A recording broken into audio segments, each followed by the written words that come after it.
Oh, you're good. You're good. You're good. It's there for you. It was all good. It's really good. Okay, so I guess we'll go ahead and get started. Some students might be late because we moved up an hour for the class, so that way you're not here until 10 p.m. Welcome to CIS27B. I'm excited to teach this class. This is a fun class to be in, right? Ethical hacking is always an interesting topic for a lot of people. So starting today, we're going to do some hands-on, and so I'm going to explain how you're going to be footprinting. That's the beginning process for ethical hacking. So we'll start with the course overview and all the information. You find the first module will contain everything you need. I try not to use a very expensive textbook. You can find some CEH books that are really great. I actually downloaded a bunch of them and kind of take a look. We are going to have access to some test out resources, so you'll be able to do some practice exams, along with going through some of that module, and you have a year for the license. Come on in, if you need a USB, there's some right there next to the box. Okay, so I'm going to go ahead and go over the syllabus for now, and then we'll go over the concept. So we are going to learn ethical hacking in this class. And my goal for this class is to really help you prepare for pen testing. I think CEH is such an expensive certification to pursue. A lot of students are really interested in it. I think they have an associate level that's a little bit less. We are in the process of purchasing a Pen Test Plus certification voucher with CompTIA. But if you have access to test out the certification itself in the lab sim that you're going to see is very close to the Pen Test Plus, because CompTIA also owns test out. They have components and training that's very close to what you would see directly from CompTIA. So in this class, we are going to learn the techniques, the methods, some of the practices on how to attack. And we are going to do it legally, right? So coming from a perspective of an attacker, but learning how to do legal practices. So we'll talk about regulations, some of the things. There are gray areas that we do, but we want to make sure that everything that we do is authorized. So when you do a contract or when you do some kind of assessment, you want to make sure that things are signed and agreed and allowed. So for the first part, it gives you the course description, and we are going to learn some methods for the pen testing and looking at how you can be defensive in security. Meaning that when we find the holes or issues or gaps in security, we want to make sure that we know how to build out solutions or provide solutions, because ultimately, I know most of you aspire to be analysts or may even, become professional risk assessor or ethical hacker and pen tester. So we want to be able to make sure that you know the tools and you know the practices. This is a hybrid course. There will be times that we are going to do some online components of the course. I want all the assignments to be submitted online so that way I can centralize it, give you grades, and so you can see the grade update. We are going to meet once a week on Thursday in this class. And while you come in, I'm going to go over the course concept along with our exercises for the hands-on part, which is the lab. So I recommend that you spend some time going over the notes in the book. Know that my notes are supplemental materials with the book, so it won't be exactly like the textbook. The textbook I chose is an affordable textbook. It really talks about the concept for the ethical hacking. It is a current book for 2023. I know that we're in 2024, so that's the most current you're gonna get. But I want to also supplement the material. So some of the resources that I pull, I would add it to your notes so that way you would have more of the current information and tool sets that you can use. So in security, a lot of times it's about knowing what tools to use and when to use it. So it's important to kind of gather your tools and add it to your toolbox or your tool belt. So that way in the future, if you need to use it, you would know how to use it, or you would be able to have access to it.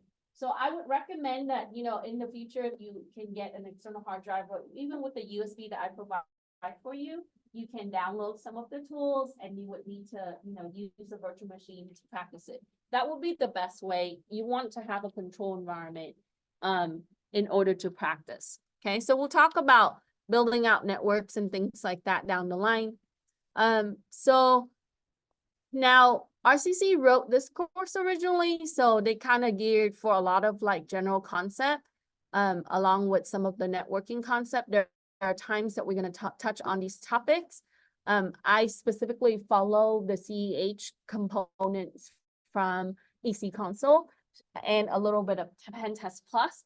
So some of the concept will fall into some of the categories. So it won't be exactly named this way, but you are going to learn ethical standards. You are going to learn all of these things. So today we're going to talk a little bit about, you know, the type of attackers, the intention behind some of the criminals as far as, you know, cyber criminals, and then operating from the defensive side, how are you going to be able to have their point of view? Because the best way to protect your system and network is to understand who can attack you and what are they using. Okay. So here's the content. I won't spend too much time going over the history of that. I'm sure that there are documentation. So we'll talk a little bit about the practices, the ethical, the performing, the tests starting today. And then in some part of our class, we're going to go over encryption, enumeration of encryption, how encryptions are used in different types. And today we're going to touch a little bit on TCP, UDP, and some of the protocol for the networking side. I know that might be new for a lot of people. I recommend that you take the networking class. If you're an RCC student, you can take the 26 series. If you're an MBC student, you should take the 40 series, starting with 40A, which is the Network Plus. That's going to help you beef up your networking knowledge. But we'll talk about how we can identify system and assess system using TCP/IP. And then going into encryption, hashing, some of this play into integrity and confidentiality part of security, but we're going to operate from a pen tester standpoint, okay? Then there is a part on physical security. As I mentioned that, you know, I have former students that operate as physical security tester. That means that you just need to, you can do USB drop. So you can place USB with, you know, like keylogger or Trojan and see who plugs in the USB into their computer. And with that, you can test for weak password. Sometimes you can test for the physical by accessing doors and server rooms and things like that. So one of my former students who was contracted with one of the casinos in the local area, and his job was to go from the front of the casino all the way to the technical area to see if he can have access to it. And it takes him a couple of tries. He was able to get through some areas. So sometimes you will perform physical security. And if you transfer to Cal State San Bernardino, they talk about lock picking and some of those things. But in my experience, for the field, a lot of the times physical testing for me is, you know, just to be able to access people's systems, access, you know, devices and things like that, physically, along with testing doors and rooms and building. So we are gonna get into footprinting today. And information gathering is such a big area because we are dealing with so many different components. We'll start with, you know, even when you're looking for a certain individual, how you would go about finding the information. I tell people that I can find anyone, anywhere, right? A lot of the times it's really just taking the time and using some of the tools to find information. And you're gonna see some of that. We're gonna do a little bit of Google dorking today, but you would have tools that are available to you, security tools that you can find their social media, their threads, all of that, right? So if you are applying for government jobs, a lot of the time you have to go through background check. And they would tell you, if you illegally downloading, if you're doing something wrong, make sure that you stop doing it, and you have to be honest. Because they do find out, even if you don't give them access to the profile, they have ways to be able to access your account. So, we'll talk about like some of the tools like Montego to be able to really see like what kind of things that you post, how we can build out a profile for someone like an executive or even a company through social media. So footprinting is really important. It's, I tell people that, the job for you as an assessor or a security risk analysis or an analyst, even a pen tester and ethical hacker, right? If you want the later steps to be easy, spend a lot of time doing your homework in this area. So the beginning steps, if you do your homework and you find a lot of information, everything else is going to be a little bit easier and seamless. So that's going to really determine what kind of tools you're going to use, how long you're going to be able to perform the attack. In your contract, sometimes they're only giving you a window of time. For example, 48 hours, and you have to provide some results. Within that, you have to be able to find as much information about systems, networks, and environment as you can. So in footprinting, you are going to discover information, gather information from all different sources, and then you're going to come up with countermeasures based on the weaknesses that you see. And that's what pays, right?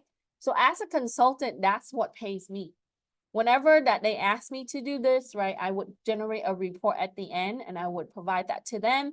They would bring it back to their IT services company or their IT team, and they would be able to close out the gap. So we want to make sure that we assess it and we would give them a comprehensive understanding of what's wrong and how they can improve. So some of it you're going to see today is the port scanning. We are going to do OS fingerprinting. So there are tools like Nmap where we'll be able to identify what ports are open. So ports, think of it like doors and windows to your building. There's certain doors that we use at home, like the front door to enter our home or leaving our home. We would have windows or, even the back door to our patio and whatnot, right? So the system is really built to mimic human. And so there are ways that the system would be able to establish services and connection through the port. And normally you would see that as a value. So a port is always going to be tied to a type of service. So for example, web services, normally you would see port 80 for HTTP, the website that you would see on your browser, or port 443 for HTTPS. Those are secure websites that you would use to log in to pay your bill or access your information securely. So we are going to look at port scanning, and that's really important because we need to find a way. If there are weak ports, we want to close that out. So I tell my students, and for many, many years, I said, if you don't use it, close it, disable it, because someone is going to look at that and be able to capitalize on it. So once in a while, as a security professional, you have to determine what ports are open, right? My story goes that I went on a vacation and then someone was scanning me. They were looking for ports to access my computer on the Wi-Fi network at the hotel. I hate using hotel Wi-Fi for that reason, right? At the airport, at a lot of like the public Wi-Fi, someone is looking at your things, trucks, right? I can sit in my car and I can put up a Wi-Fi pineapple. I'll show you guys how you can do that. And I can mimic your router at your house and eventually lower all the traffic to me.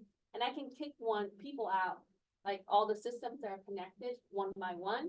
So it looks exactly like your Wi-Fi router at one point. That's called an evil twin attack. So I become the evil twin, right? And then I can boot you out if I don't like you. Or I can scan you and I can look at, whether you're uploading pictures, you're issuing weak passwords, and eventually get you to give me more information and attack you, right? So whenever people are scanning you, your security software should notify you right away. even if you use VPN, I don't care the type of marketing strategies that they use, right? You have to get to a network in order to access. And even if you use software VPN, a lot of the times that's not 100%, right? So, there's no 100% secure things, and every day we're taking risks by accessing systems. So we'll take a look at port scanning, and then there are times that we are going to do enumeration. Enumeration is used in a lot of different things. If you're brute forcing passwords or trying to access Wi-Fi, a lot of the times, Wi-Fi encryption can be cracked. People say WPA2 is really strong, right? It's all about time. So in security, we're buying time. We're just slowing things down. So if you give people the right resources and the right amount of time, everything is breakable, right? So what we're going to see is we're going to see some enumeration process and different things, technology that we use. There are things that we're going to touch on as far as malware and things like that, like rootkits, password cracking. Everybody has their own favorite tools. There are new tools that you can use. But if you use toolkits like Metasploit, which is very common, there are, at least 17 well-known toolkits, and each toolkits are used for a certain purpose. And they are widely available. So we'll take a look at some of the toolkits that you can use, and most of them have enumeration included. And then we'll spend a little bit of time on Wi-Fi. So we'll see if we can break down a wireless router, turn like at home, right? So that way I have Wi-Fi router here, so we'll be able to use that. So we'll use Aircraft PNG or Aircraft NG, and with that you have Bluetooth and other capabilities as well. Okay. You're gonna have some exercise today that's gonna deal with web app attack. And this is my favorite area, actually. This is what I thrive on when I do risk assessment. So a lot of times I would tell my team members to do other things because networking becomes kind of boring after a while. So, but web app is really interesting to me because the design of it could be different from one to another. You have different companies, different developers, different software, how they updated the software. So finding the vulnerability and also looking at like web pages, things that people access in databases is interesting to me. SQL injection is still very popular, even though they try to close that quite a bit. And then cross-site scripting and things like that. But today we're going to use Nictol, and Nictol is one of the common tools, and we'll take a look at what Nictol can give us. So the first thing you do is you just let it scan, and you will take a look at the services, and then you do the research on the service, and then you attack through the service. So your attack surface will scale from the time that you scan to the time that you attack tremendously, okay? And then we'll use a little bit of burp today too. That's another favorite tool that I use. Then malware, right? So there are tools to really take a look. A lot of the time you have to reverse engineer some of the malware to really see what it does. There are a lot of really great resources and research in this area. Like I said before, there are about 50 to 60% of known malware. In the wild, there are new malware all the time because it changes. Okay. So we'll talk about malware and how that can be used. Perhaps we will be able to use a Trojan tool, like making a keylogger Trojan. That's like super easy, right? I spend a lot of time with scripting on in my classes to kind of show how easy it is can be done in Python. If you took my Python class, you probably have seen there are tutorial videos on YouTube as well that you can see. It's just capitalized on input and output library. So it calls on the keyboard. So whenever that application is running, it listens for the signal on the keyboard. So that way, whenever the user strike the key, it streams each of the key into a storage area, which is normally like a container in a program. And then what it does is we would tell it to connect to a server elsewhere. And then that way, that's how they're able to store, your passwords, your user account, your information as you type. Okay. So we'll take a look at some Trojan tools and be able to do maybe a keylogger or something fun. Most of the times you're gonna see Linux being used because it's really, like, as you know, Kali comes equipped with a lot of different tools, but you can customize your own Linux Debian release. You can add the tools. That's probably what I recommend is, you can start out with something like Kali to train yourself, but another OS that's normally used in this field is Parrot OS. There's also Hackbox. There's many different type of releases and things that people use, but you can customize it. I have a really, really good friend. He's been in the industry just about the same amount of time. He specializes also in web app and some of the more advanced area. And he would have multiple virtual machines that he customizes for specific things. So if you have that already to go, because sometimes you have 24 hours and you just have to find things, you can just boot it up and then be able to run through it. And a lot of times we scan first and then, we will attack. So that's my recommendation, is to get comfortable with Linux. Linux is your best friend, okay? Social engineering, we'll take a look at like Goldfish, some of the tools that we can use. One of my students, she's doing an apprenticeship right now. And she's asked to use Goldfish. So we'll take a look at some of the tools for social engineering. And that's really interesting, okay? And then how you can build out the offensive side. So we'll talk a little bit today about using Nmap and how you can create decoy, you can surpass some of the security system. So this is how some of the attackers are able to get in without being seen, right? Not just through the back door, but they can mask their IP addresses and their addresses to get into the system. So we'll touch on some of the security appliances and how that can be used as control, but on the other side as well, right? Because sometimes when you perform as a pen tester, you have to bypass the firewall and you need to know how to do it, because that's going to be like the first hurdle to enter the network. So you have to be able to bypass intrusion detection system, make sure the alarm doesn't go off.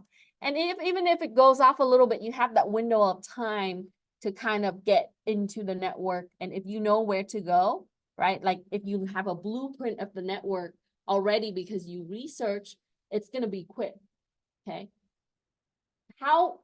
Did you guys ever read the article on Caesar Palace attack? How long did it officially, the attack window they had spent 6 months to kind of study and plan out the attack and slowly getting in, right? But in the 12-minute span, they cripple the entire network. So that means that, there had been a huge amount of time that had devoted in studying their network. Okay, so you're able to use the tools and methods and have a perspective or a point of view, they call it POV, from a hacker. You would be able to derive or at least think of solutions to be able to have defensive strategies. So you would be able to defend for your network and your computer. And then you want to have safe techniques for when you're accessing the web. We'll take a look at, some of the things that normally happen when you visit websites or bad websites or water holes, right? So these are some of the things that we're going to achieve in this class. Any question? Okay. This is the textbook that I chose, right? It has a lot of interesting theory example, but the technical part I'm going to pull from, just putting together the lab for you, and then you can use test out textbook and lab as well. Okay, so I'll activate that pretty soon for you. I do take late work every week that it's late. It's going to be 10% deducted. right? Try to keep up. If you have issues or, just let me know. And normally if it's a day or two late, not a big deal. Most of our work is going to be submitted at the end of the week, which is Sunday at 11:59. So after class, if you're done with everything, you can submit it. If you want to wait a few days, that's totally fine with me. We have class assignments. Okay. It says at the end of the session, but I have it open and it's due on Sunday. We have practice exam. There will be a pen test plus practice exam that I forgot to change this. Sorry, I used the syllabus template for CYSA, but it should be a pen test plus. And then your quizzes and exam, you will have 2 to 3 quizzes. And the quizzes are due on Sunday. You do have multiple attempts for the quiz. The highest score will be recorded. The final exam will be allowed during the last week. So you normally have a few days and it's on Canvas. If you want to come in to take it, that's fine with me. I will be here.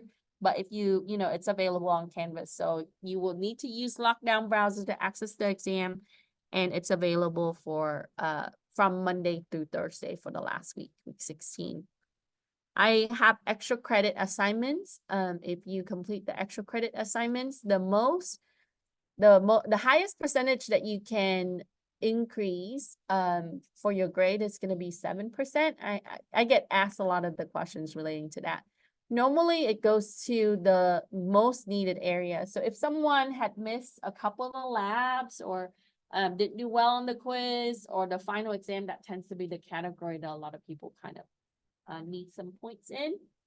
I would put that into the categories that's most needed. Some student, they go through the course with like 99%, so not so much, right? But other students, that might help to boost up their grade from one grade to another. Your quizzes are going to be 10%. Assignments and participation are 35%. Your lab exercises are 20%. We have approximately 13 lab and 13 assignments. I do give you a couple of weeks toward the end to kind of wrap up your practice exam and other things that you might need for the final. So there will not be, I won't have it all the way till the end. Your practice exam is 15%, which is going to be entailing pen test plus practice exam. And the final exam, which is multiple choice, and it's 20%. And that's through Canvas. Any question? So, yeah. I can ask you about the book. Is it available on hard copy? I think so, but it's kind of pricey on the hard copy. So if you have Kindle, that's probably ideal. It's really cheap on Kindle. If you can find it online, if there's another version of it, but I think when I looked, the Kindle is the cheapest one. It says it's free. Yeah. Right. So if you use Amazon Kindle, you can just use the app that install on the computer or on your phone, you can read it. Well, Yeah. So, I feel like you should not spend hundreds of dollars on a book, right? A lot of these resources we can also get from websites and things too, so. I do reserve the right to drop the students if I don't see them for a long time or there's lack of attendance. The basic rule is after 3 weeks or so, but if you need to drop, make sure that you follow the deadline. Otherwise, you're going to get stuck with the W and that will impact your financial aid or completion percentage.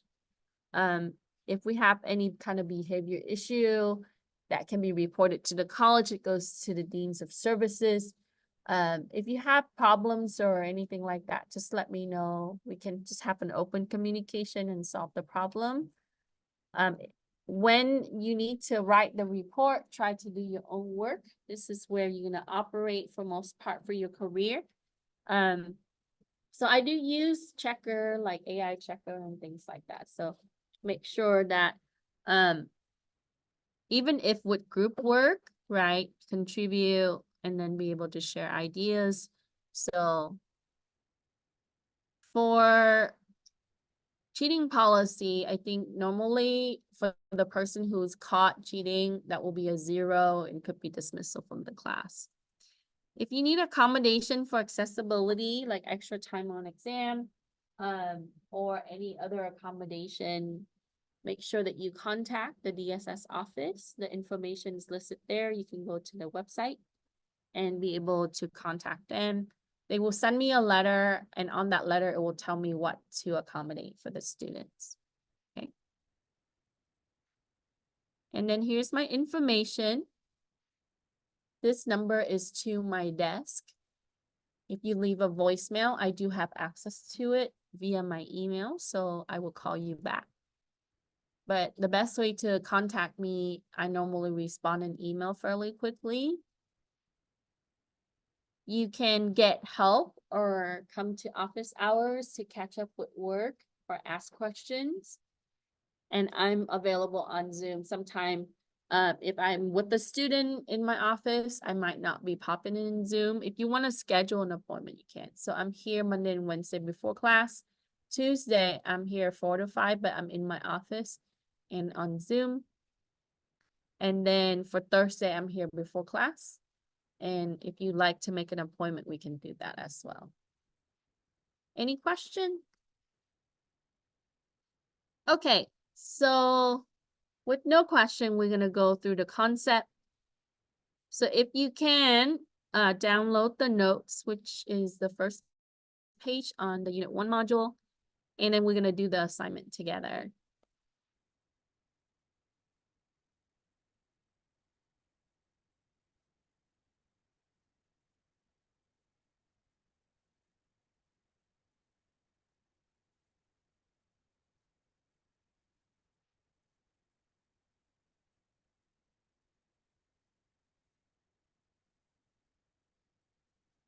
Okay, so if you read the book, right, if you have the book, the first thing that's gonna go to is footprinting.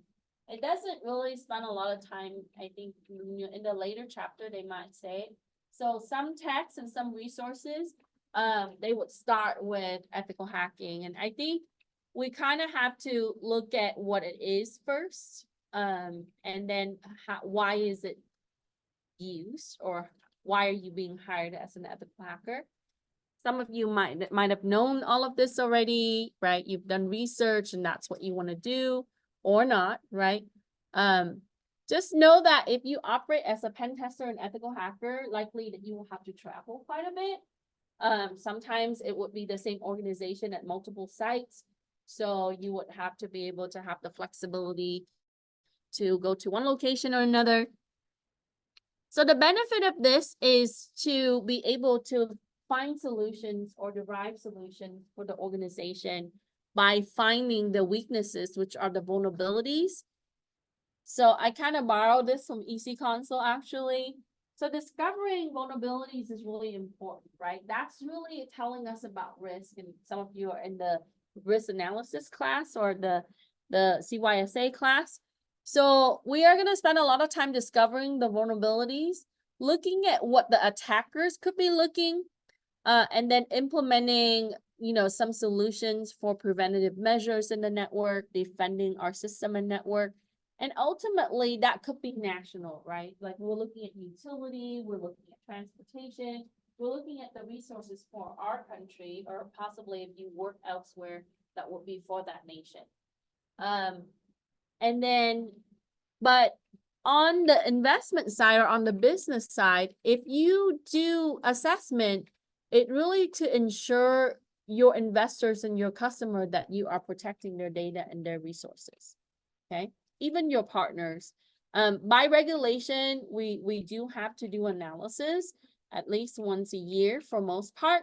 So sometime more than that. So the more frequent, right, you would have a periodic assessment and be able to kind of think, because sometimes you implement new technology and that can open up a hole in your network or in your system. So we want to make sure that we have that set up and we would do it. So ethical hacking allow us to be able to strive for security implementation that is better than before.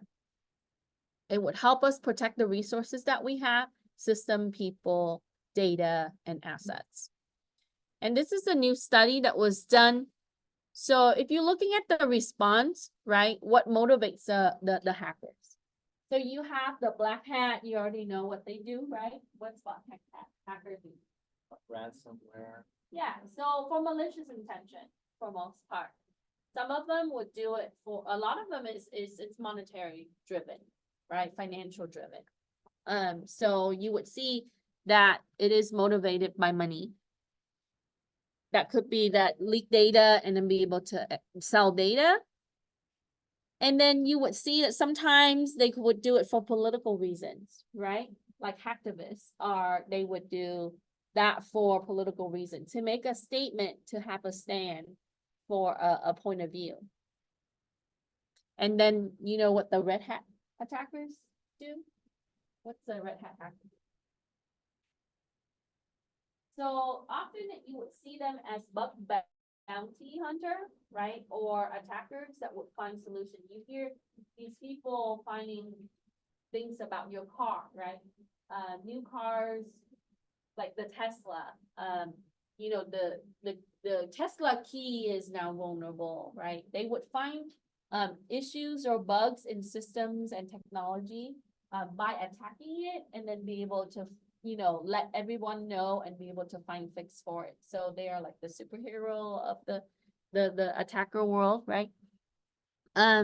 So ultimately, a lot of the times, right, from an ethical standpoint or non-ethical standpoint, you need to find your target, and a lot of times we address the weaker target.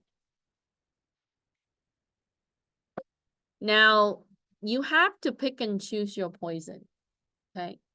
Because, you know, we don't take all engagement. That's what we call for the job that we're going to be doing.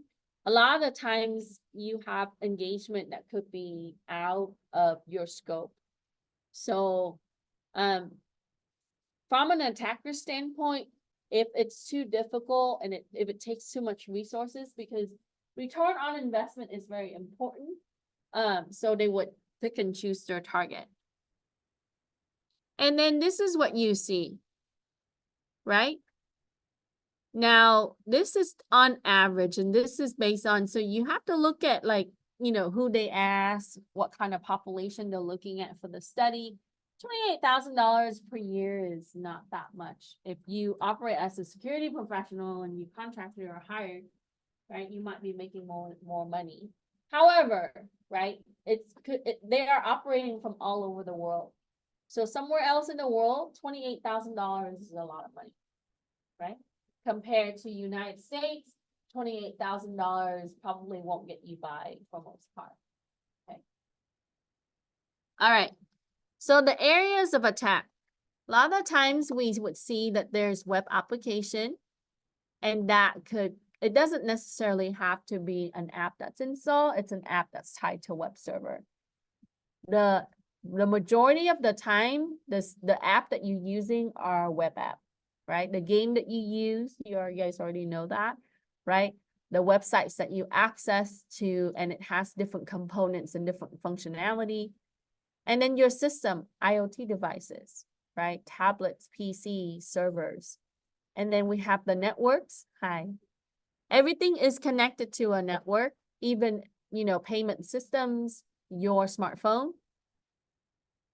And then the wireless, my favorite area, the weakest area of the network, right? And then the people, which is the social engineering area. And then you have the physical. So to answer the questions for our assignment, and like I mentioned to my other classes, you don't have to put verbatim. Just summarize it how you want to remember it, right?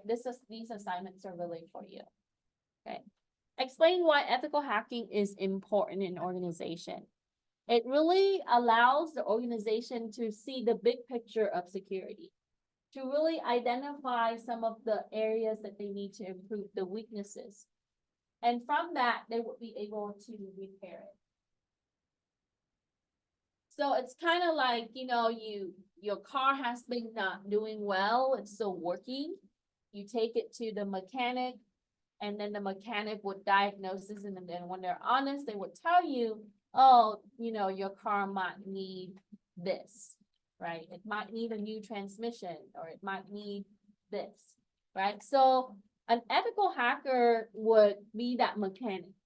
Someone that would take a look at the system, the organization, the network, and would say, okay, while everything is working, we would need to improve some of this area to make sure that you can continue your business for a long time, right? And that can change from time to time because we upgrade system, we install new software, we add new technology. So ultimately, for the business side of the house, improving security allows the company to gain trust from its customer and its investor. Let's think about that, right? How many customers would leave that organization because, an attack happened or their data is, right? And if it happens continuously, likely that they would lose a lot of customers. Would you make a purchase on Amazon if they have a security issue? Likely not, because you don't want to jeopardize your personal information. So our goals are really to make sure that we identify the vulnerability as ethical hacker, right? We are also operating legally. We sign contracts saying that we can perform this. You do not attack your neighbor.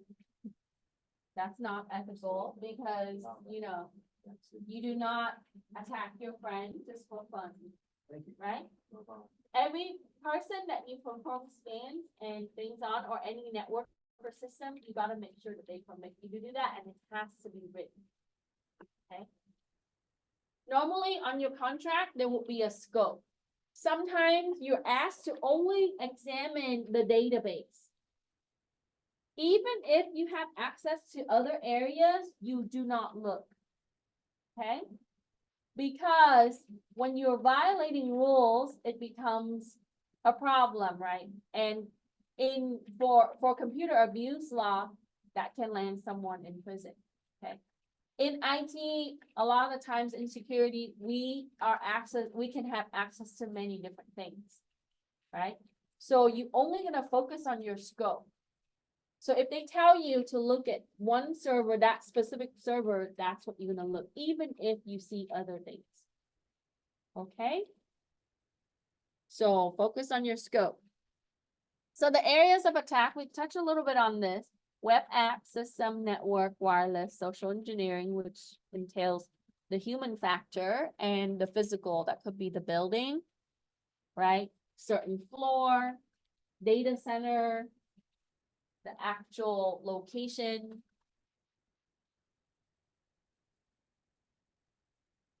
USB is definitely one of the weaker area of that we can test. Most people find a USB and they plug it into their computer, right?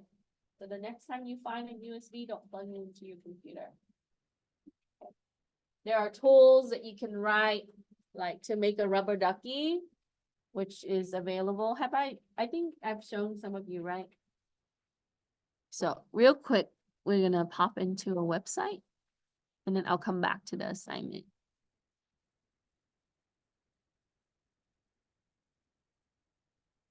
So Hack5 sells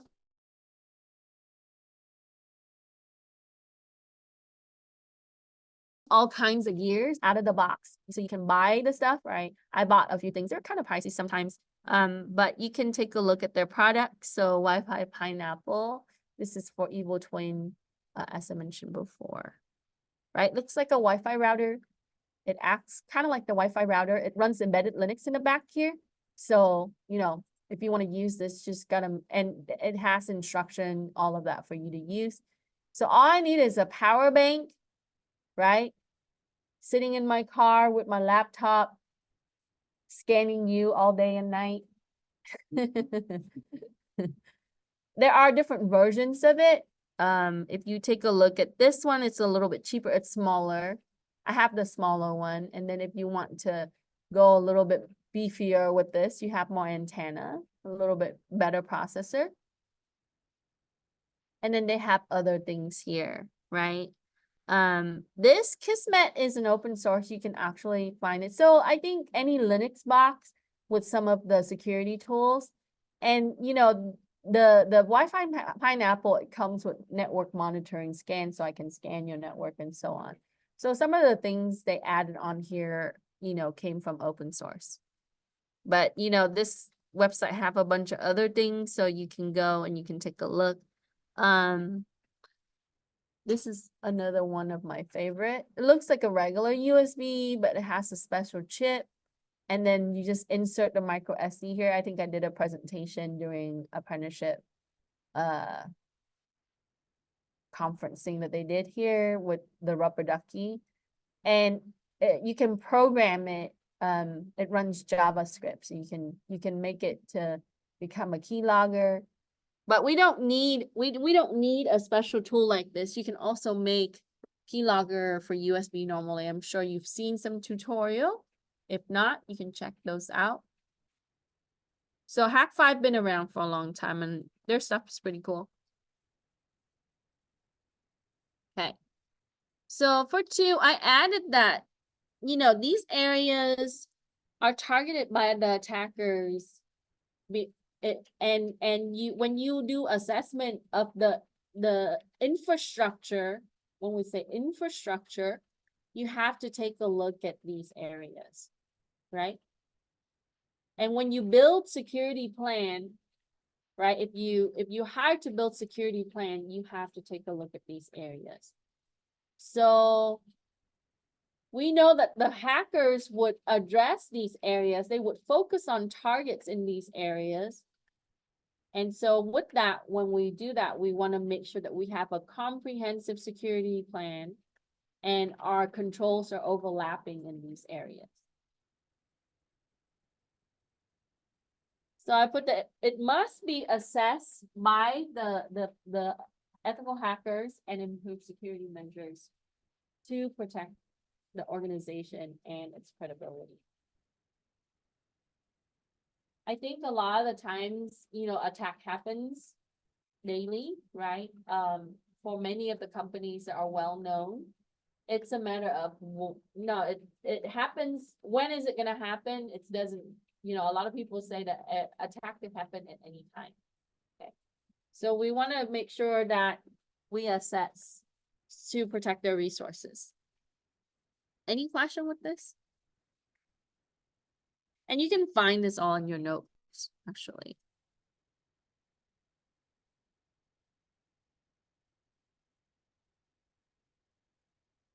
Now, depending on the resources that you're looking at, when I taught ethical hacking a long time ago, they broke it down to like 12 steps. And then when you look at other places, it might be less. But we'll go with the 5-step process or phases.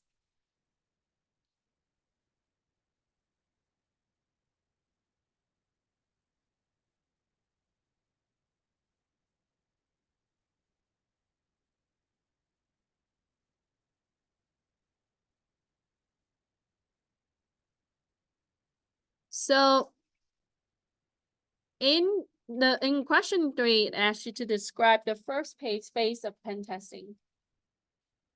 What techniques are used? Why is this phase important in security? We're going to start with this phase today, right? Now, when you look at a resource that would have more steps, planning is a separate step, but because we're looking at a 5 phases for attack, planning and reconnaissance, I think it goes hand in hand, because sometimes you plan and then you recon and you don't find any kind of information, you have to replan. It's kind of like change our plan now. We gotta use different tools now. We can't find this information, so we can't use that particular target, right? So you're gonna plan and recon. So sometimes it's kind of like, you know, you want to find as much information as you can so you can plan. But then if that doesn't work, you got to go back, recon and plan again, right? Sometimes you think you're 2 steps ahead, but then you have to go back and redo it again because, you know, that might not work for your attack. Okay. So these 2 goes together.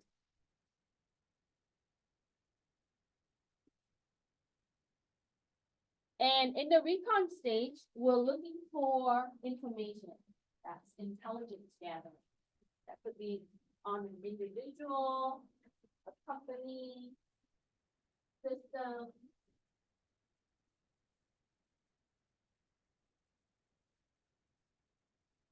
So when we're looking at the network, that's pretty easy. We're just thinking, okay, what kind of systems is in that network and how are they connected? So in the recon stage, you're gonna find out how many systems they have, what kind of systems are they running. Let's say we're looking at servers, right? We can focus on, okay, web servers, authentication servers, could be DHCP servers. We'll look at DHCP scope. For the web servers, we're gonna see what kind of web services are they running?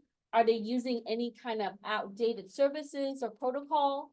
That's your key, right? The vulnerability. So as you are looking at this information, you want to make note of vulnerabilities. Okay, so in the recon, that's what we're doing. And when you do this, as you approach attacks, you want to state down the goals. Okay, you want to note the goals and you want to follow, you want to make sure that your methods are focused on those goals. Because it's going to help you identify the tools that you want to use, the resources, and then the strategies. Let's say that I found some information about that network and I'm going to start setting up my tools. I might have a certain set of tools that I would use concurrently or one before the other. I would say, okay, well, I gotta, maybe I'll run this tool before I run another tool. I want to enumerate to get the passwords. Once I get the passwords, I would access that system. And once I'm in that system, I'm going to pull some of the data and I would take that data and put it somewhere, right? So that way it is not visible to their intrusion detection system and so on, right? I would use this type of IP addresses that is internal so the alarm doesn't go off. So you kind of have to kind of write down all the things that you would do and the tools that you would use, kind of plan all of that out. But all those steps need to focus back on what are you getting, right? What are you trying to find? So from an attacker standpoint, if they're trying to get data, then they're gonna focus on that target. Maybe a database where they can pull some information, customer information, credit card information, and so on, and how fast they can get it, right? And where is that data gonna go?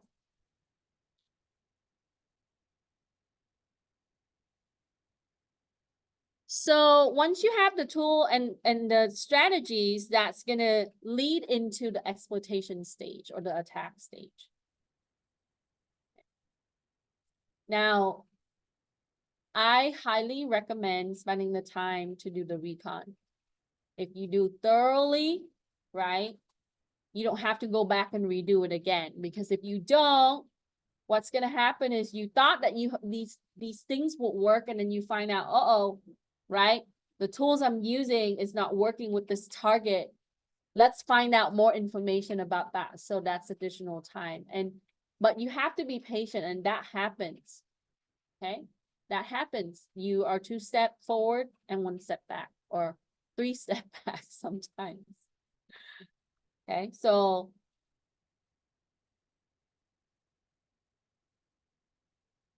any question?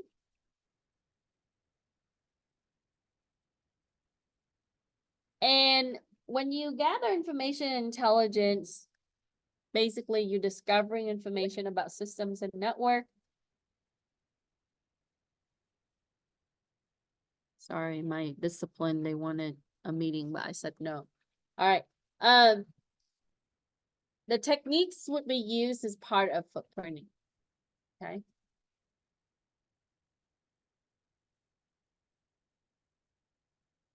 So all it is you pulling information.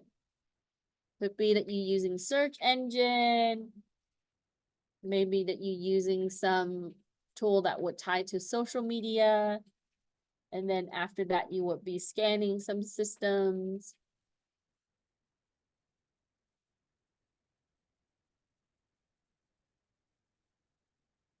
And if you missed something, we can go back to it later when we have time, or you can also rewatch the video. Any question? Okay, so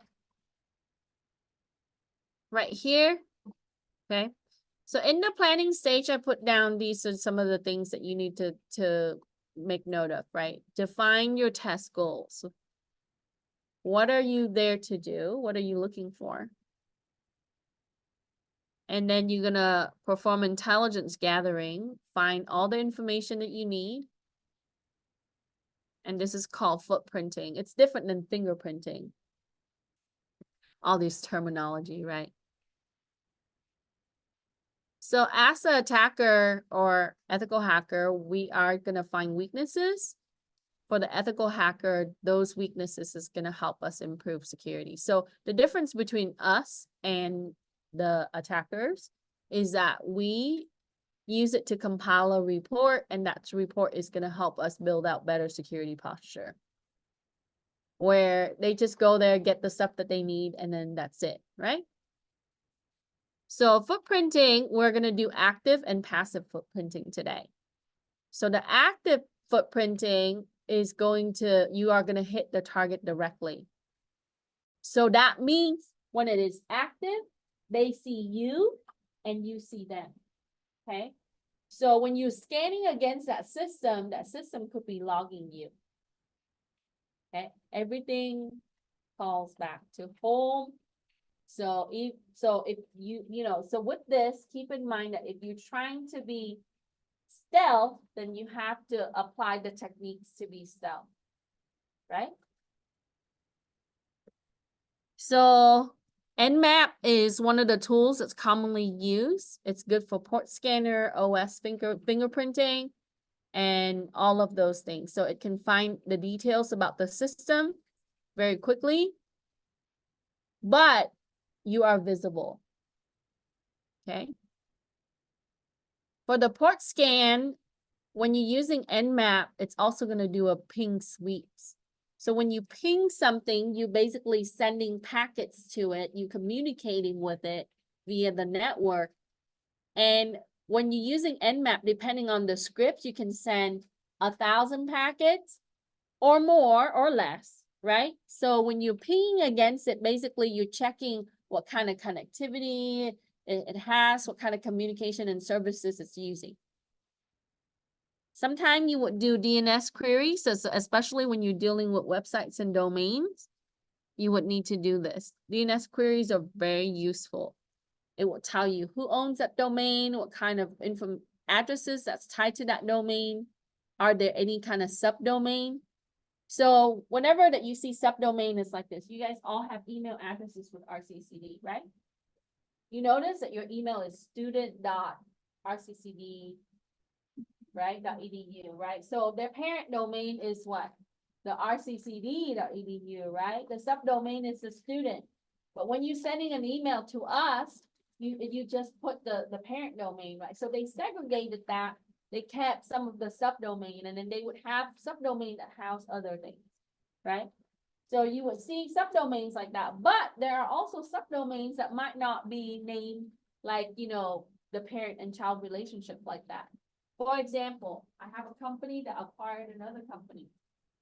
A good example is like, you guys all know Sara Lee, the bread company, right? Bimbo is also under that umbrella, right? You guys ever purchase bread, you go there and you look and there's like tons of different brands, right?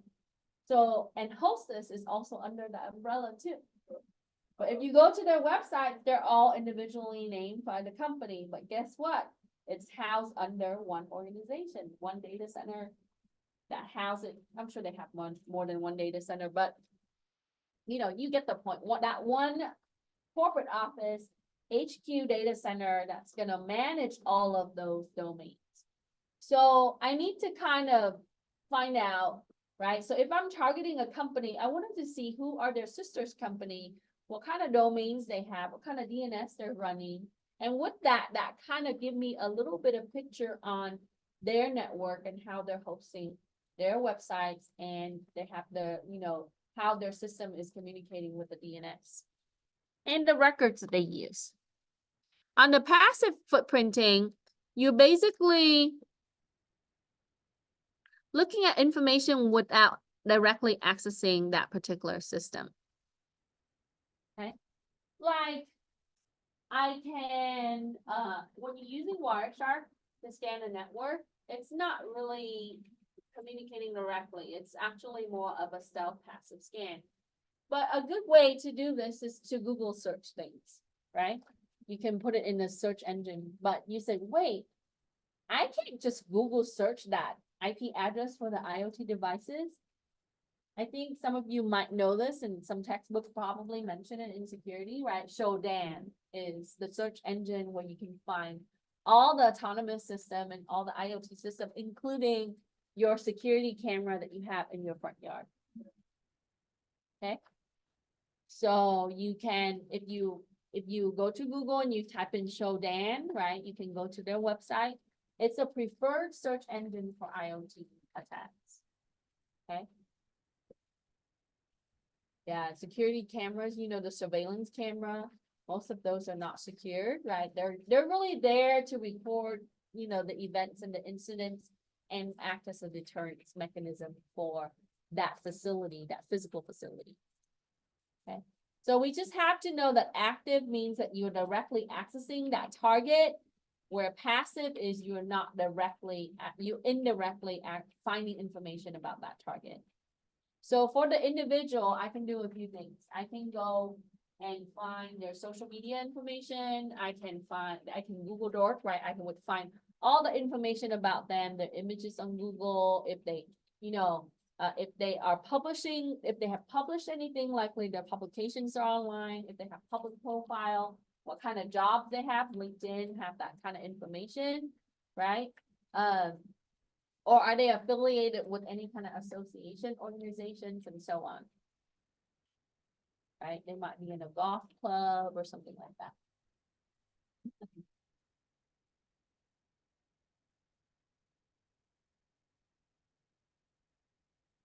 Okay. Now, sometimes that also means dumpster diving. That means what? You go to the trash, and if they throw away documents, you find it. If they throw away drive, great. Like USBs, micro SDs. And you took forensic, you already know that we can find stuff in memory. You can find stuff in drives. Anywhere that stores information we can find, right? So whenever that you want to wipe things, remember that you have to zero out how many times? At least 3, okay? So if you have micro SD that you want to get rid of, don't throw it in the trash. You can burn it, you can break it, even sometimes breaking it, people can put it together and they can also read it. The hard drive, the old school hard drive, or even RAM, right? Punch holes through it is normally, but now recycling company, they melt it down for precious metal, because silver and gold goes into your computer components to prevent oxidation process, right? So yeah, I never, I don't trade in my phones because I'm just skeptical about that, right? Even if you reset it, what happens is it just free up the space. The data is still there unless you have to wipe it. So internal memory is questionable too, okay?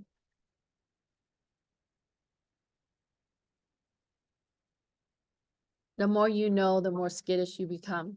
All right, any question? So you can use Port Scanner for active footprinting, ping sweeps, DNS queries. You saw that in the notes. And then search engine, social media, dumpster diving. Those are just the primary example. There are other sources that you can use too. back in the day, you can also, you know, pick up the phone and just call people they might know, right? Just find information too. You guys seen the movies? Okay. So one of the things that and your book emphasized a little bit of it, they have really great examples stated. So it's, you know, if you want to learn the example, check out textbook. So cross-referencing allows you to validate and verify information that's important. Finding information might not just be enough. We want to find information for the same thing multiple times, and then we want to cross-reference and validate it. Okay. One of the things that you can use is called OSINT. So if you click, you hold down the control key and you click this link. Sorry.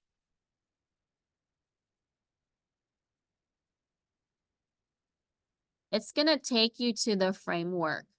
Okay. So these are the things that you need to find. Okay. If you're targeting an individual, you need to get the username, the email address, what kind of domain they belong to. And then with that, you can scale into some of the system information. Sometime that we might need to get instant messaging information. Because if we have username, we'll be able to, username and password is going to open Sesame for us in some of the system, right? You can look at their chat messages, blogs, search engine, things that they publish, even transportation these days, because guess what? The new car, the car that has, OnStar tracking, the car that has, I think most of the new car has this. They have what? Geolocation. Yeah, exactly. They're linked devices, right? Can you show me how to find that thing? On your notes, you have your notes.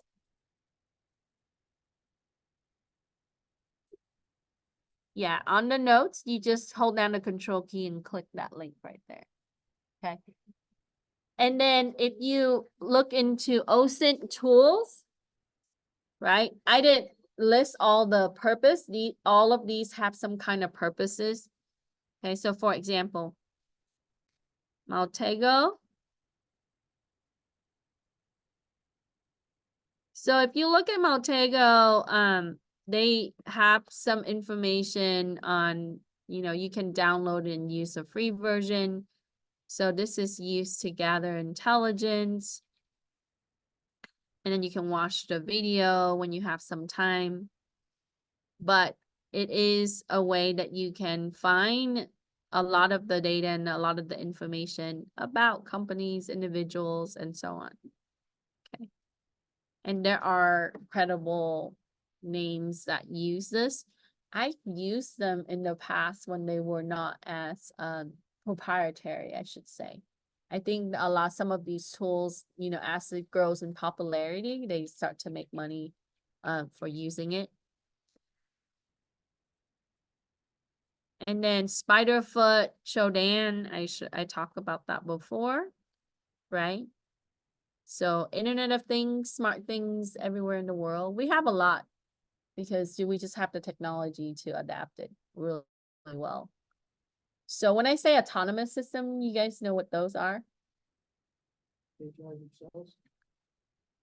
Yeah, not just, okay, so yeah, they're self-driving cars or whatever. But then you have autonomous systems that passes traffic, right? Like routers that, because there are tons of these that just passing traffic back and forth whenever that you visit a websites and so on. But yeah, all your smart devices, things like that, and it will pull up by IP. I think now they require that you create an account. So, but you can search using Shodans and you can have a map, but I had previously used a login for this so that way I can, there are API that you can use with Shodan, so you can integrate it into a script and allow it to search through your script without having to visit the website. So I can do all of this in terminal. Okay, so it has a really good integration for API. And API stands for Application Programming Interface.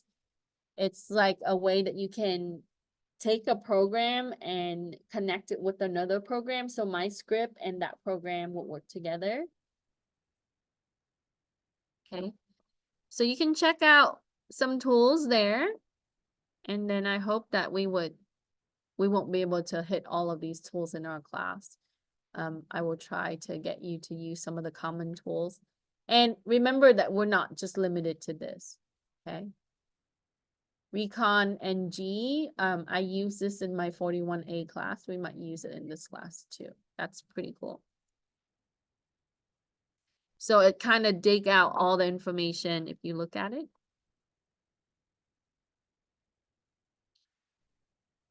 Right? It dig out all the information and it's using Metasploit framework. And it dig out all the information for you. So it's just like a one-stop shop. It's pretty nice. Okay. So when is it legal and when is it not legal to use these things?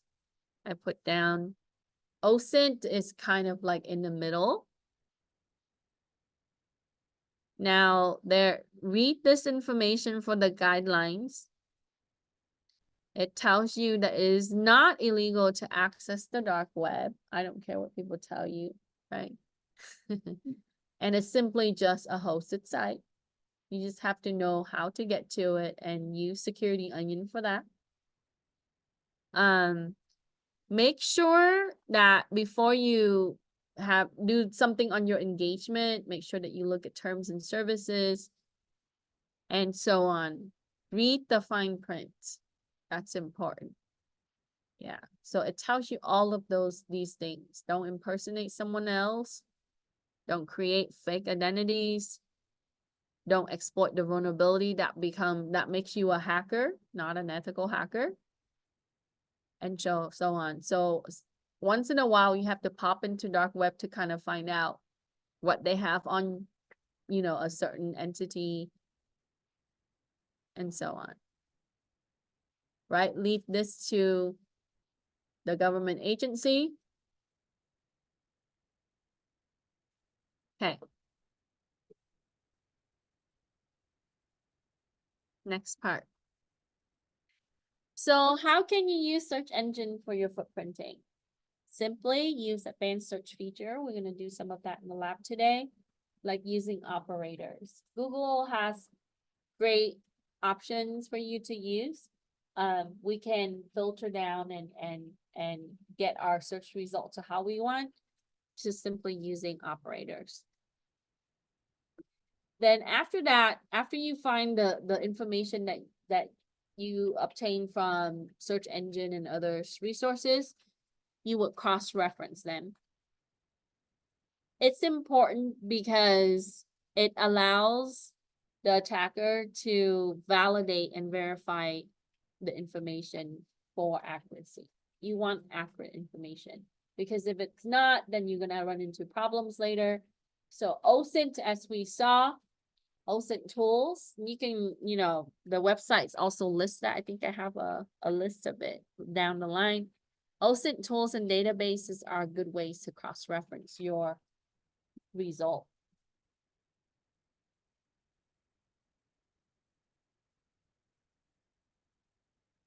So what kind of information can be validated using OSINT tools?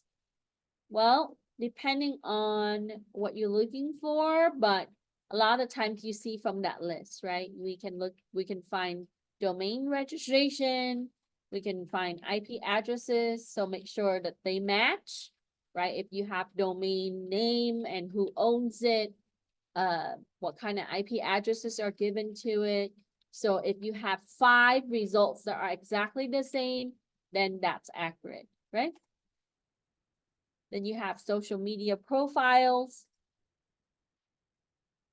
And organizations have social media profiles, like on Instagram, companies are marketing on Instagram. So you would see some of that too, along with Facebook and other things, right?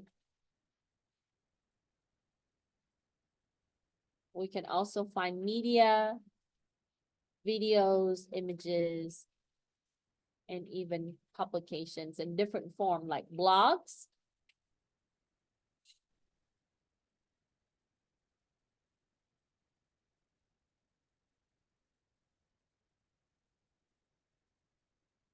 or formal publications like articles and journals.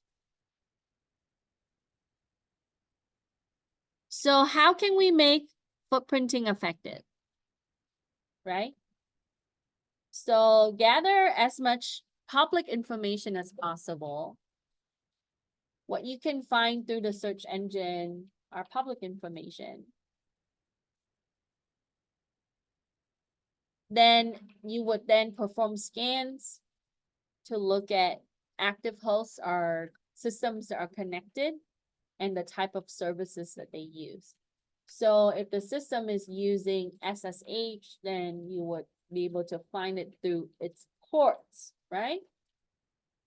We learned that from CIS27 if you haven't taken that class or networking classes. So when you scan the system, it will tell you the ports and you would say, oh, that's port 80. That means that they're using HTTP, or port 23, right? Or port, 50, or port, there's common ports that tie to services. We're going to use proxy 8080 today.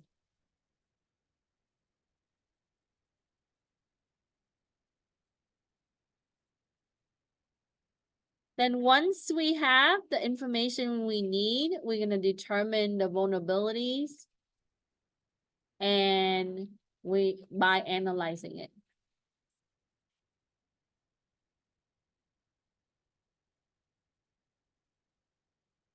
So take notes as you go along in footprinting, right? Write down the information that you find, create like a document for yourself and be able to list all the things that you find. Then you would use other sources and tools to find the same information and then match them up to make sure that they're accurate. So you want to cross-reference. So once you have that, then you do the scans, because now you would have a target to scan. Once you scan, you also cross-reference the scan information to make sure that you narrow down your target. And then you would look at their services and things that are being used to identify the weaknesses, do the research on the weaknesses, then you can go to the next phase. You're gonna put down the strategies and the tools for attacks. Okay. So this is why this industry, this type of job pays, because the knowledge that you use is highly technical.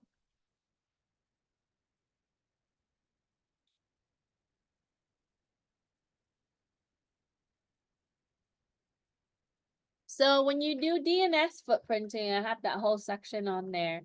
What kind of information can you gather? You would have associated IP addresses. That means that, we talked about the parent and the subdomains, which, which IP addresses are the parents, which are the subdomains. Also, we can also find subdomain entries. Mail servers. So when you're using your Gmail, right, that's service in-house from the mail server. When you're using your RCCD account, you're using Exchange server, that's Microsoft server. So when we find for Microsoft, it uses the MX records. So when you do the DNS, because in order to set up the account, there are a few servers that are in play. Your mail server in Microsoft environment, that's your Microsoft Exchange.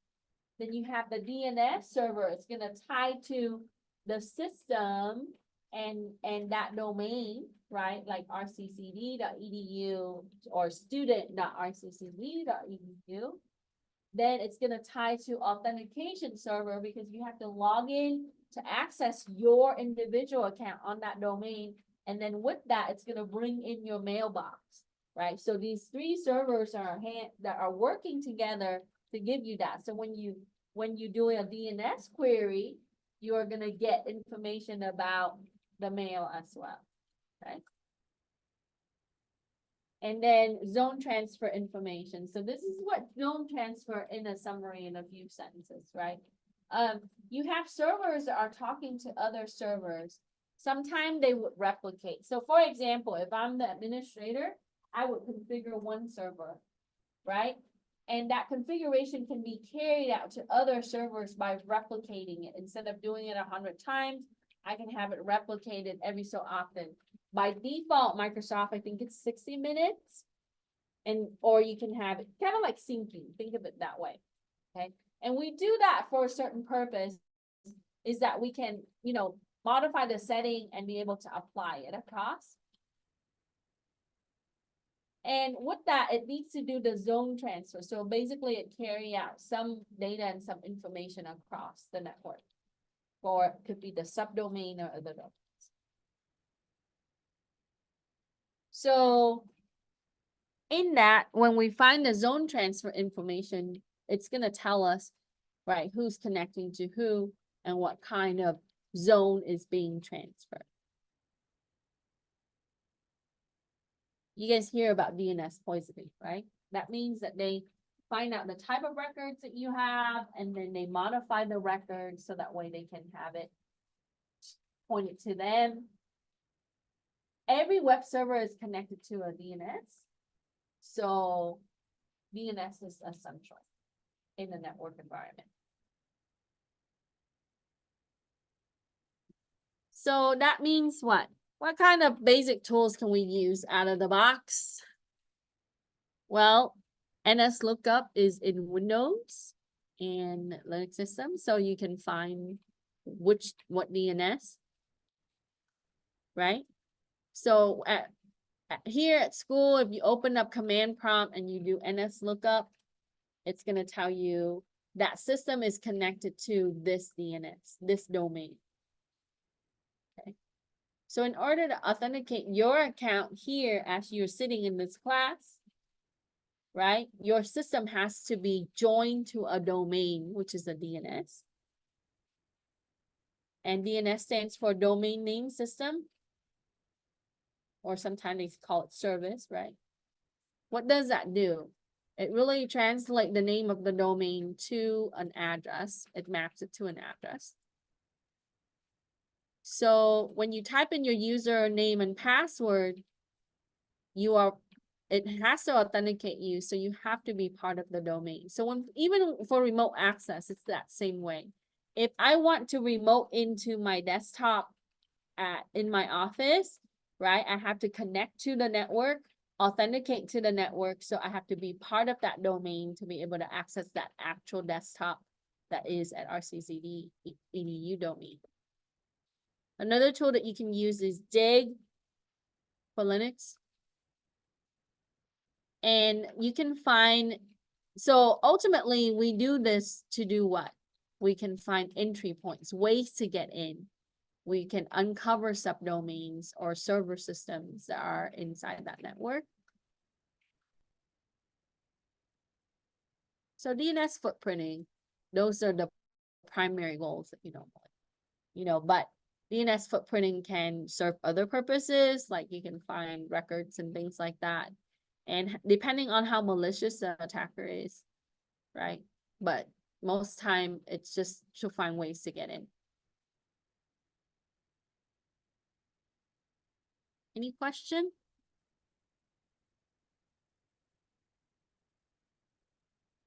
So another thing that's normally included with footprinting is called DNS cache snooping. And as I mentioned before, right, you want to be able to find information about that DNS. So cache snooping, you know that cache is a temporary storage for the system. It can save it fast and, to that location. So in case it needs to use it again, it's going to go there and fetch it. So whatever that's recently accessed is going to go to that temporary location, right? Domain names and IP addresses, because that's what the DNS does. Name to the address, name to the address. So it stores that into the cache. And so that way you would be able to find quick information through the cache. And to combat this from defensive security, there's a thing called DNSSEC. So that allows you to combat snooping. So that's a feature that you can enable and manage in the DNS when you install, right, or configure it. If you took 48 with me, you've seen it already.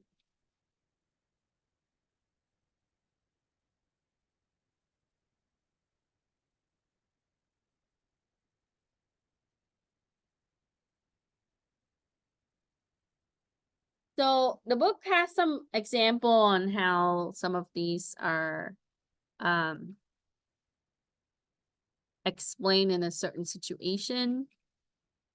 Okay, sorry, I know some of you are typing. There's your DNS footprinting on the notes. That's on page 3. Now, different than footprinting, there's fingerprinting.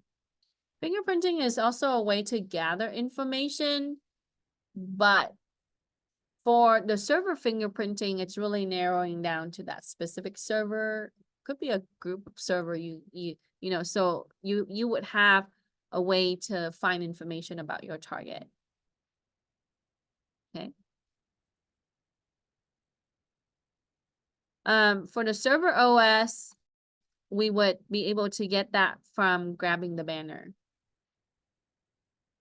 So the banner ultimately is the message that the server can tell the world that it is this server. So for example, if I have a server called server 1 or domain 1, it's going to use that banner to send a message out. It's going to say, hey, I'm, server 1, I'm here, right? So that's how when it communicates with other server or other system, it's through a banner message. Okay.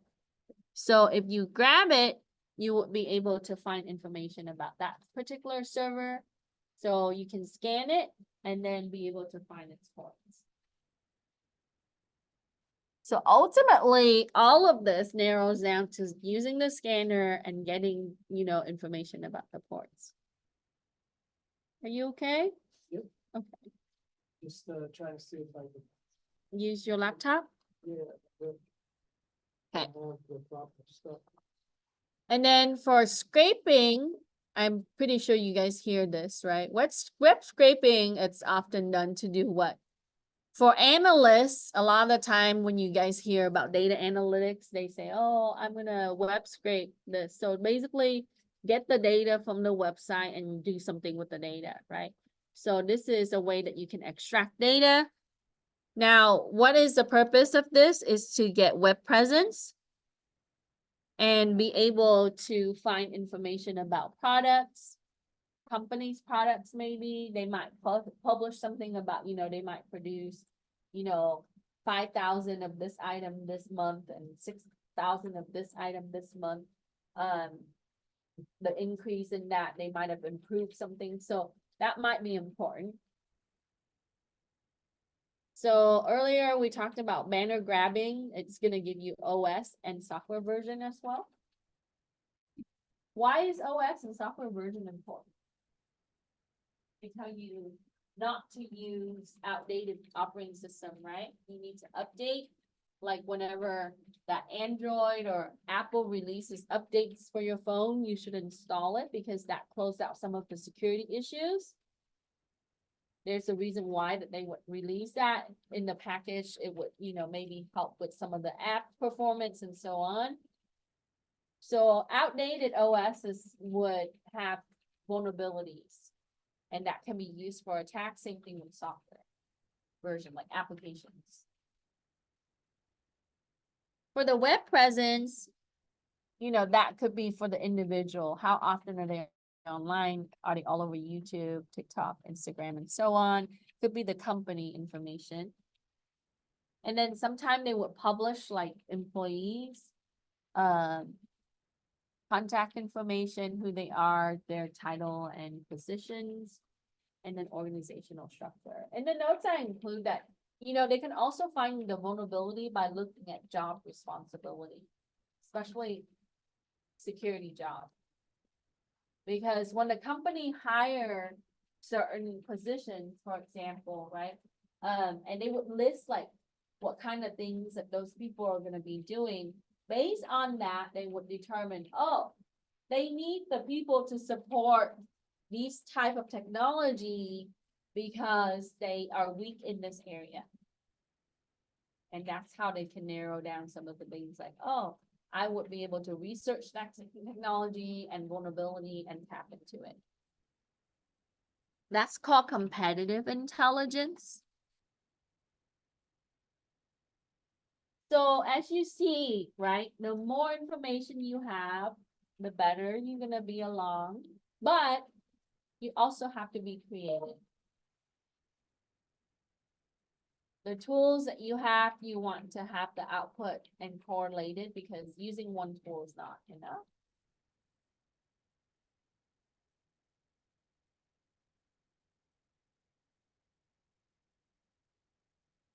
I'm still on track. So we'll finish about 4 more questions and then take a short break if you need a break, and then we'll start the lab. Any question?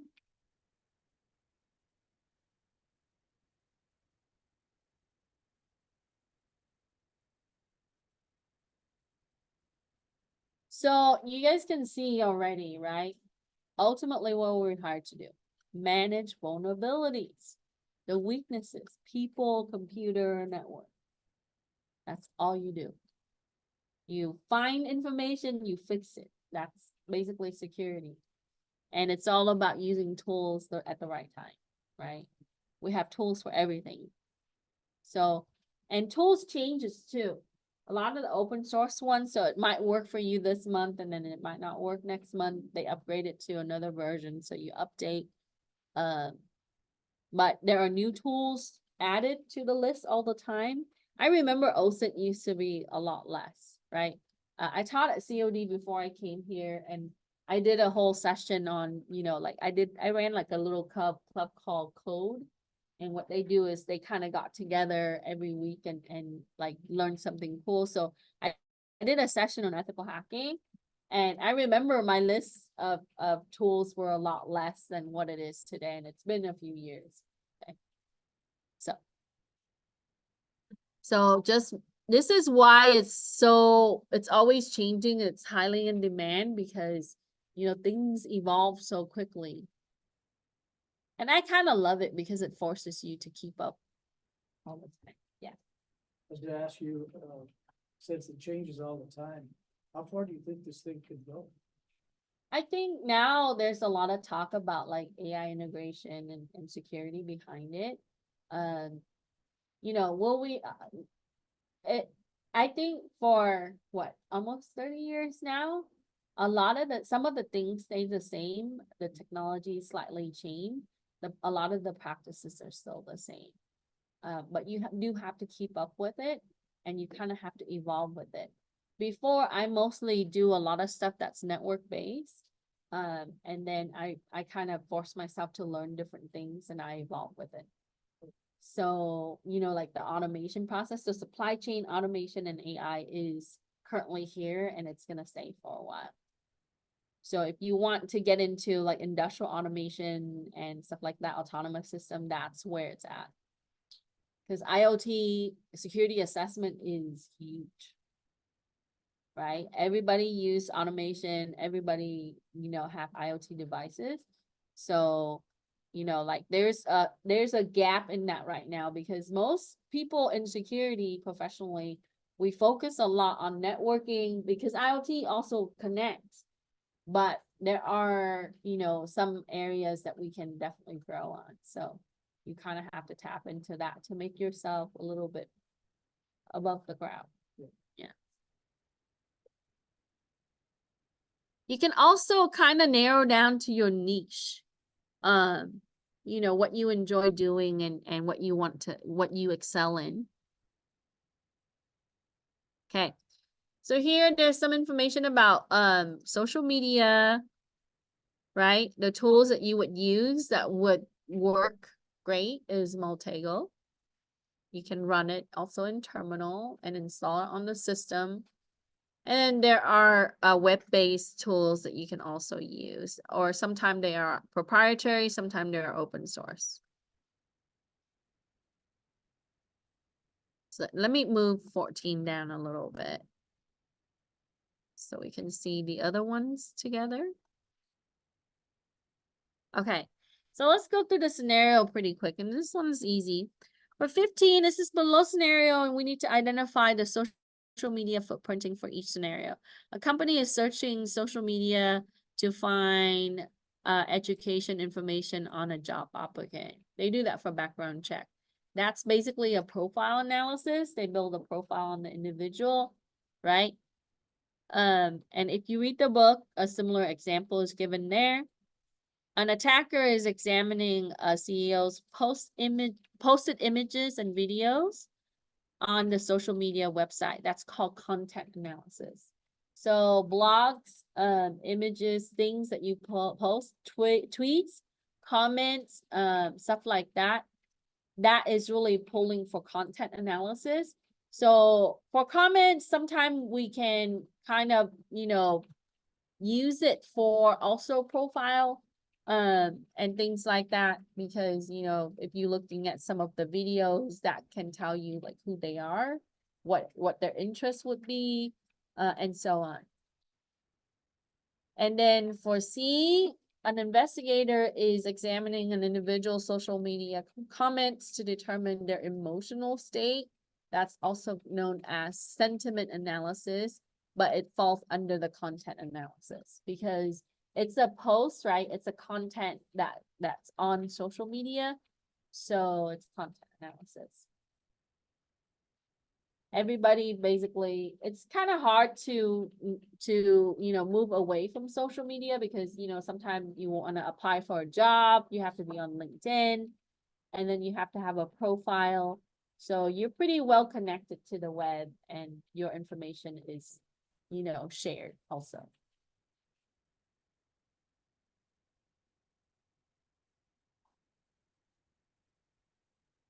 And when we're dealing with websites and web apps, website footprinting is important, right? Outside of the DNS, we talked about the DNS earlier.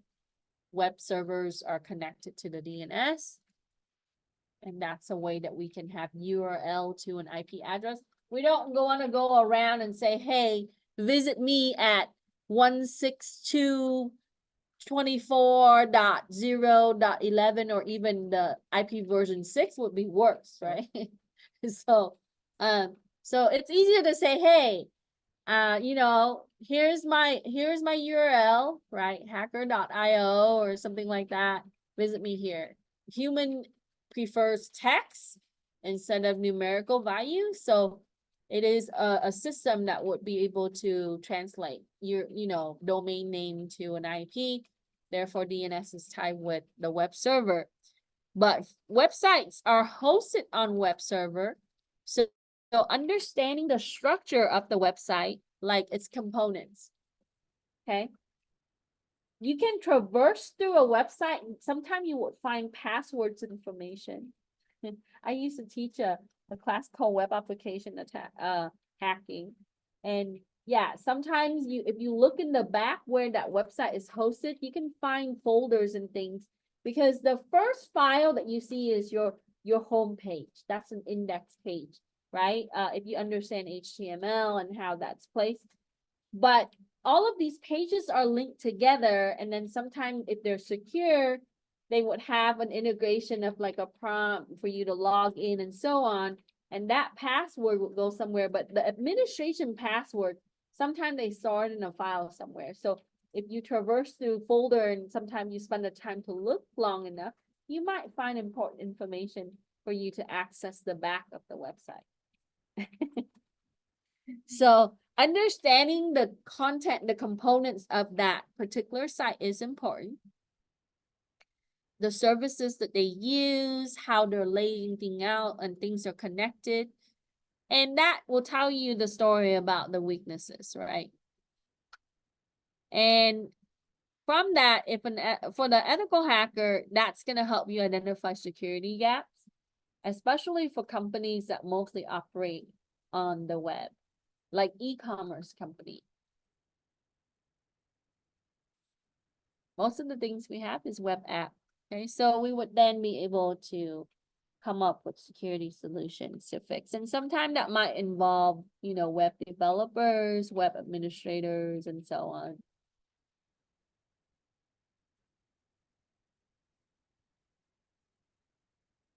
Okay, so I gave you a link to the list of vulnerability scanners and things like that.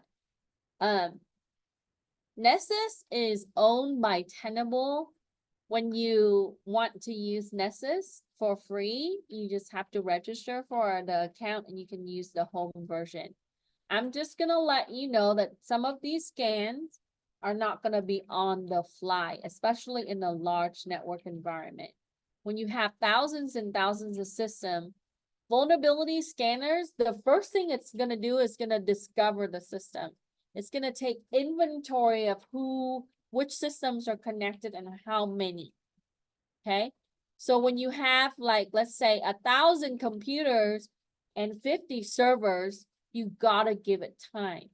Okay, patience is the key here in security.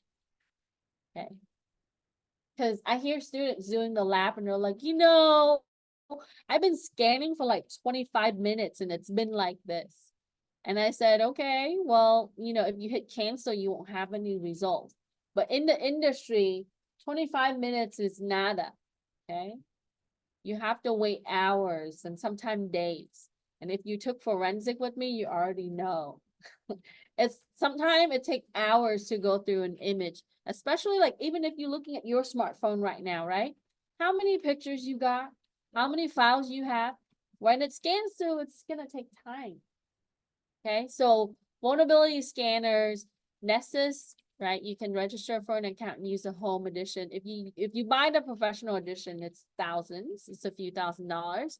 Burp Suite, we're gonna use the free version today. Port scanning, and you can pick some of the things that I list so you can find additional. There are others, but the common one, we're gonna use Nmap today. Unicorn Scan is pretty cool. I think I integrated for 41A. 41A is kind of parallel with this class because, right, in risk analysis and in security analysis, it ties back to performing ethical hacking practices. Angry IP scanner. And your network scanners, the common one is Wireshark, OpenVAS, ZMAP. There are tons of other. If you just search network scanner, you see a lot of company that offer proprietary product, but you can get a free version if you sign up with them, right? They're trying to sell. Okay, but if you want a free one, Wireshark is a good one to use. So those are some of the scanners that we would see, you know, for pen testing. Vulnerability scanner, port scanner, which are active scanners, okay? It calls home. And then network scanners. Some network scanners are non-invasive, some are.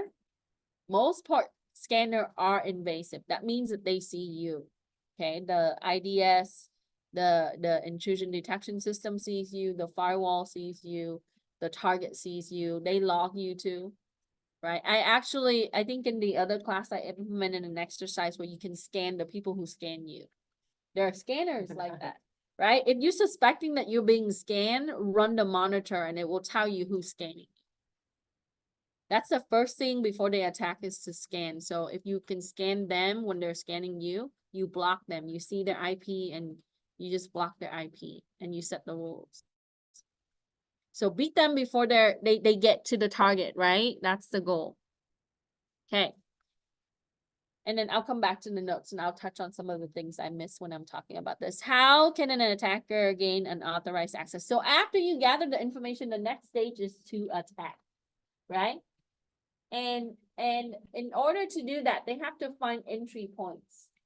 So after you got the information, hopefully you'll be able to find entry points. And so to gain access to the system, without having people giving up their username and password, right?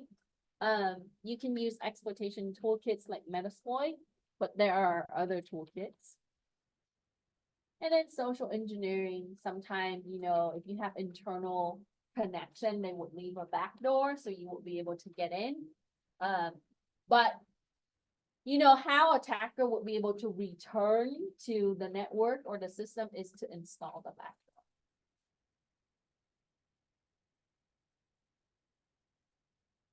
So that way, you know, even if you have security measures still stay open, it's like backdoor to your house. It can come back to your house and take your things. So maintain access is after attack phase, right? Stay in there as long as they can to achieve the goal, possibly come back and do more damage. But from the ethical hacker standpoint, you want to maintain access to see how long you have access. Sometimes your engagement might be weeks and months. So you're gonna, let's say you come in for one day, you're gonna return for the next day to see if you can, right? And then we already know the issue, if you can return and no alarm system goes off. It's kind of like you install the alarm system and someone comes to your house, steal something, right? Leave, come back, steal a couple more things, right? You don't want that to happen. And eventually all your stuff is gone, right? And then the alarm goes off, because that's normally how we respond. And then we have to call the police and then put, you know, so.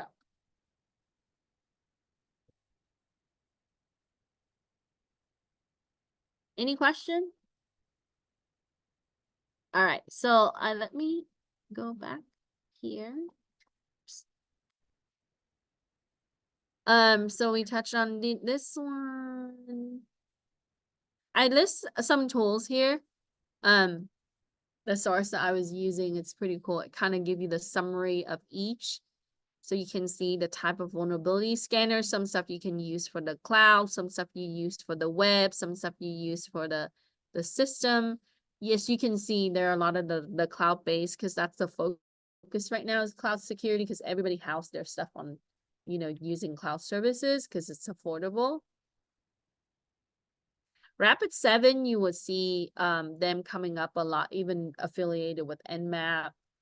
They have their security tools. They also operate as security service for many company. Probably a good place to look for work if I were you. You know, down the line or even now.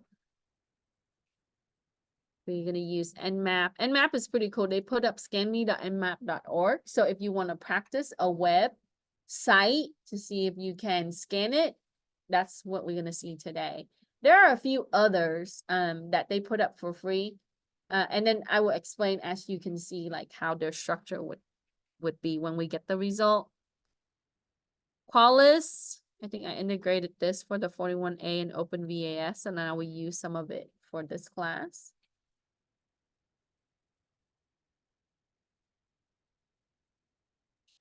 And you hear some of these are brands too, right? They have their proprietary product all in one suite. And then if you want OWASP Sting, my favorite site. So if you want to know all the tools, OWASP is a good one to go to. They have all the link, all the information that you need. You want to know what that tool does, it lists everything for you. So there's more than what my list contain or other website, because sometimes they only list like the top 5 or the 10 or the 7. But you want to go to a centralized place for security professional, and this is a good one. Okay. Free is good, right? Commercial products, sometimes they'll give you a free trial, and then you have to pay for the license. This, we're going to use the free one, even though it's commercial. This is, you know, if you have good understanding of burp on your resume, it's a plus. And fuzz, right? A lot of these tools. So I recommend during this class, after the class, later on, whenever you have time, practice using the tool. You can fire up Kali, you can, most of them, right? If they are Linux friendly, you can download the packages. They're all from GitHub. or from Git. If it is, you know, or you can download and install if they have GUI. Burp has GUI, but you can run it directly in Kali. Kali comes with a free version of it. We're gonna use some of it today. Okay. So adding these tools on your resume is a plus, right? For me, when I look at a resume, a technical resume, my focus is, oh, what kind of technical skills they have, what kind of knowledge they have, and I would go and see. When you list your application, like, you know, software, try to include the version of it, right? Or the, you know, if you're doing Linux, list the release of Linux that you're using. That's helpful. And after every class, try to add it to the list so you can update your resume. Say knowledgeable in using Kali Linux, knowledgeable in using, you know, or, you know, simple, you know, whatever tools that you use. Okay. Like Nmap today, know how to issue Nmap commands for port scanning, stuff like that you would need. Okay. Any question? No hands, no questions. All right. So, two things before we take a break. Gain access. We talked about how they would be able to gain access. We talked about Metasploit. We'll bring in some other toolkits as we move along. Once you're in, you gotta stay in. And then the malicious activities for the hackers. Then when they're done, they're gonna clean up. Okay, just like nothing happens. It's like someone go in, broke into the house, take something, close all the stuff, lock the door on their way out, and make sure that you don't know. 5 months later, you're like, oh, my jewelry is missing, right?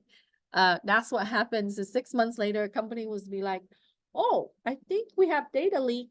Nothing went off, but you know, some of the stuff is now shared and posted. Some attacker, they would actually notify, find a way to kind of say, hey, I was in your house, right? I did this. Look, here's your data. For revenge purposes, probably, or just to teach them a lesson, maybe, right? But as an ethical hacker, you cannot hack because you don't like them, okay? That's not an ethical thing to do. You don't hack your enemy, right? You only hack based on agreements, signed and sealed and all of that, right? Because you get paid to do that. So I know it's tempted to like, oh yeah, I don't like that neighbor, but no, that's not good. You don't do that, okay? Okay, so clearing the tracks is the last step. And that would wrap up our assignment for today. I'm gonna go ahead and stop the video. Any questions?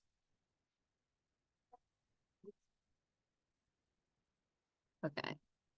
First question.